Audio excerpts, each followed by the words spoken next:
As you look at the compare and contrast on the UK in terms of the prospects of energy-related recession, is the UK in a safer spot than perhaps continental Europe, given that we rely less on Russian gas at this point, and we do have the Drax coal-fired power stations to keep the lights on? So I agree with that point, but I wouldn't exaggerate it. What continental Europe probably has over the winter is a genuine supply shock where they don't have the energy that they need. But the way the UK markets are regulated, even though we probably get the energy we need, we're very vulnerable to spot prices. And so supply shortages in Europe probably mean higher spot prices across the world. And so the UK will still have to pay a lot more for energy. And, well, you're basically choosing between lesser evils. It would be bad because the inflationary shock will be there still, but you still get a bit of supply. I think actually the contrast is also to the US to say, well, the UK is sort of a mid-Atlantic economy at the moment. It's got some of the supply shock that the Europeans have. It's also got the central bank, which is bearing down on inflation because there's evidence of excess demand. And so these three regions are going to go into recession, all for slightly different reasons, but the UK really is the man in the middle at the moment.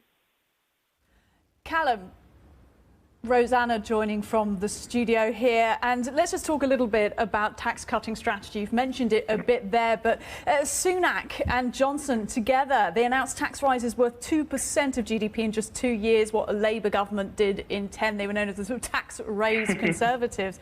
Now you've got Zahawi and Johnson. Let's assume Zahawi is going to stay in this role for now, who knows, announcing tax cuts. What about this sort of 180 then? How many cuts could we be expecting?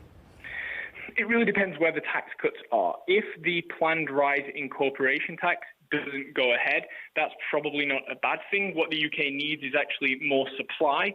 So anything that might encourage business investment and higher productive capacity at the margin will be a benefit. But actually, it's the shortage of capital goods that's the problem. So I'm not really sure on a 12-month basis, not raising corporation tax makes much of a difference.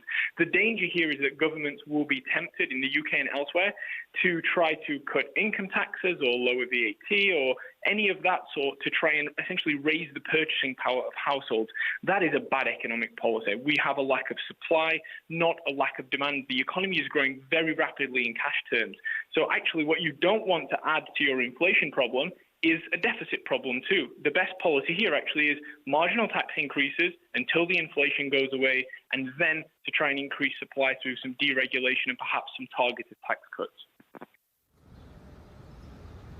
Just a quick question on the read across to the Bank of England, Kallum. I mean, is there any possibility here that the voting committee may look at some of the political turmoil and they may look at some of the mixed data around inflation and they may just say, you know what, why don't we take a policy meeting out just to see if things settle down before we then perhaps decide which direction the next move on interest rates should be?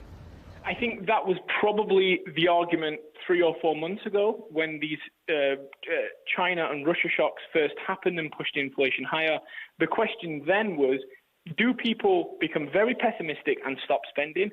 Or, even though they're miserable, do they keep spending? And the evidence suggests people are apparently miserable, but they're spending aggressively. So the Bank of England needs to be laser focused on inflation still. I'm actually encouraged by the fact that 5-year break-evens, that is inflation expectations, seem to be rolling over quickly, which suggests the markets think that central banks, the Bank of England included, are up to speed with this inflation problem. The last thing you want to do as the central bank now is fall behind the curve, because the pain in the markets and the pain in the economy doesn't go away until the inflation does. And that requires actually a bit of a dog-headed commitment towards higher interest rates until this inflation is broken.